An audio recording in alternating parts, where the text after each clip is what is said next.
Hello friends, welcome to Mantra video Vidya series. मेरा नाम है रामा। इस ट्यूटोरियल में आपको बताएंगे हम प्रेफरेंस सेटिंग में अन्य सेटिंग के बारे में, जैसे मीडिया, मेमोरी एंड प्लेबैक के बारे में। यहाँ पर आप जब ओपन करते हैं मीडिया ऑप्शन के बारे में, तो यहाँ पर सबसे पहले आपको मिलता है मीडिया कैचे फाइल और मीडिया कैचे डाटाबेस। ये कहाँ पर आप सेव करना चाहते हैं, तो यदि आप इनको सेव करना चाहते हैं तो इनके पाथ को आप यहाँ पर दे सकते हैं। ब्राउज पे क्लिक करके इनका पाथ अन्य लोकेशन पे सेट कर सकते हैं इन दोनों के लिए।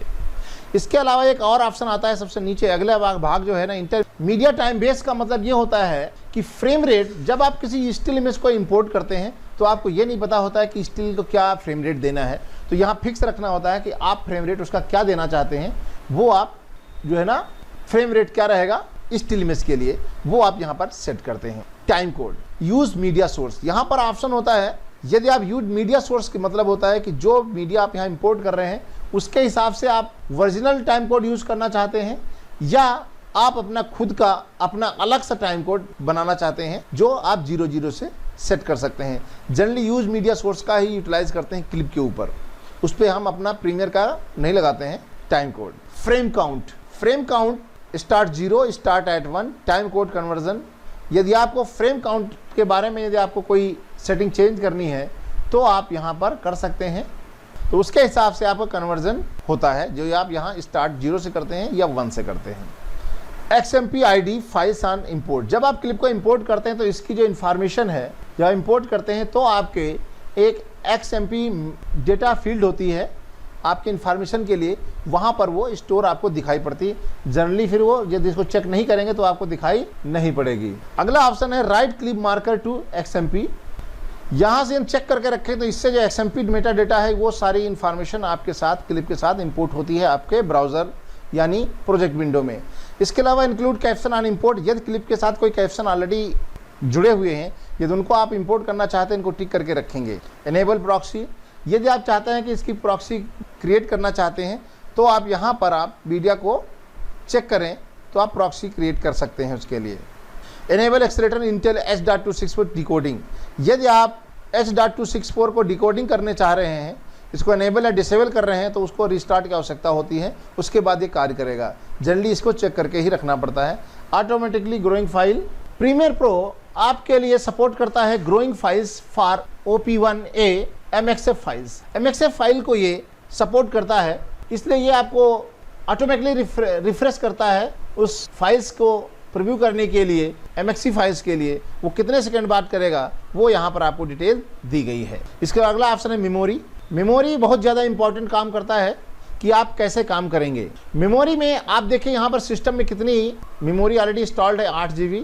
RAM reserve for applications, in applications के लिए रैम कितनी, अदर एप्लीकेशन के लिए इसने 2 GB छोड़ा है और आप अपने लिए यहाँ पर 6 GB यूज़ कर रहा है। आप इसको चाहें बढ़ा सकते हैं, इसको बढ़ा देंगे तो ये कम हो जाएगा, तो इसलिए यहाँ पर ये 2 GB अदर एप्लीकेशंस के लिए और 6 GB एडॉप्ट के लिए यूटिलाइज करने के लिए इसने कवर अप करके रखा हुआ है। यहाँ पर एक और ऑप्शन सबसे नीचे जो ऑप्शन होता है वो है परफॉर्मेंस एंड मेमोरी। रेंडरिंग करते समय यदि आपको किस स्पीड में काम करना चाहिए, जनरली जो है ना हम लोग परफॉर्मेंस को ही सेलेक्ट करके रखते हैं। यदि आप कभी रेंडर कर रहे हैं और आपका सिस्टम लो मेमोरी बता रहा है, उस कंडीशन में आप इसको मेमोरी पे कर सकते हैं। जैसे भी आपका काम खत्म हो जाए वापस परफॉर्मेंस ऑप्शन पे यूज़ करना चाहिए। जनरली हम लोग इसी पे यूज़ करते हैं। यदि आपका सिस्टम रेंडर करते समय मेमोरी लेस होने का डायलॉग बॉक्स दिखाता है, उस समय आप मेमोरी का यूटिलाइज कर सकते हैं। प्लेबैक करने के लिए यहाँ पर कई सारे ऑप्शंस रहते हैं। जब प्लेबैक करते हैं तो प्री रोल कितना रहेगा, पोस्ट रोल कितना रहेगा, स्टेप फॉरवर्ड या बैक, जब आप शिफ्ट के साथ एरो का यूज़ करते हैं तो कितने फ्रेम आगे जाएगा, कितने फ्रेम पीछे जाएगा, वो आप यहाँ से यूज कर सकते हैं। इनका यूटिलाइजेशन कई जगह पे होता है प्री रोल पोस्ट रोल का। इसको सोर्स मॉनिटर में, प्रोग्राम मॉनिटर में, प्रीव्यू एरिया में, प्रोजेक्ट पैनल में, प्रीव्यू एरिया में भी इसका यूटिलाइज कर सकते हैं प्री रोल पोस्ट रोल का। ट्रिम मोड में जब हम काम करते हैं उस समय इसका यूटिलाइज कर सकते हैं। ट्रिम मॉनिटर में यूटिलाइज होता है और मल्टी कैमरा मॉनिटर में भी इन ऑप्शन का यूटिलाइज होता है इन सारे का। प्री रोल पोस्ट रोल क्या होता है, जब बेसिकली जब हम कहीं पर कर्सर रख करके प्लेबैक करते हैं तो ऑटोमेटिकली ये प्लेबैक करने के लिए 3 सेकंड पीछे जाएगा, वहाँ से प्ले करेगा, ना कि वहाँ से प्लेबैक करता है जहाँ से आपने कर्सर रखा हुआ है उस समय ये कार्य करता है। स्टेप फॉरवर्ड और बैकवर्ड क्या करता है, जब आप शिफ्ट के साथ में एरो की का प्रयोग करते हैं तो कर्सर आपका मूवमेंट करता है। कितने फ्रेम मूवमेंट करेगा, ये 5 फ्रेम यहाँ पर दिया गया है। जनरली 5 फ्रेम नहीं होना चाहिए, जनरली हम लोग 25 फ्रेम रखते हैं, जिससे क्या होता है ज़्यादा आसान काम होता है। 1 सेकंड कम से कम एक बार में 1 सेकंड तो होना ही चाहिए।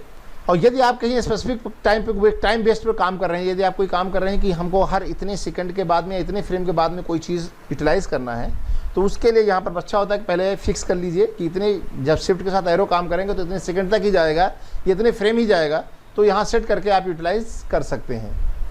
यहाँ से आप चूज कर सकते हैं कि ऑडियो डिवाइस कौन सी यूज़ करनी है ऑडियो प्लेबैक के लिए, यहाँ पर लिस्ट होती है।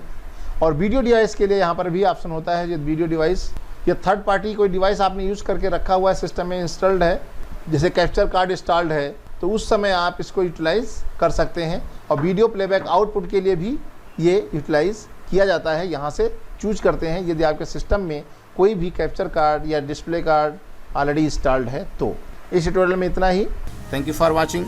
तो आप हमारे साथ बने रहिए, देखते रहिए, सीखते रहिए, और अगले वीडियो तक रामा की राम राम।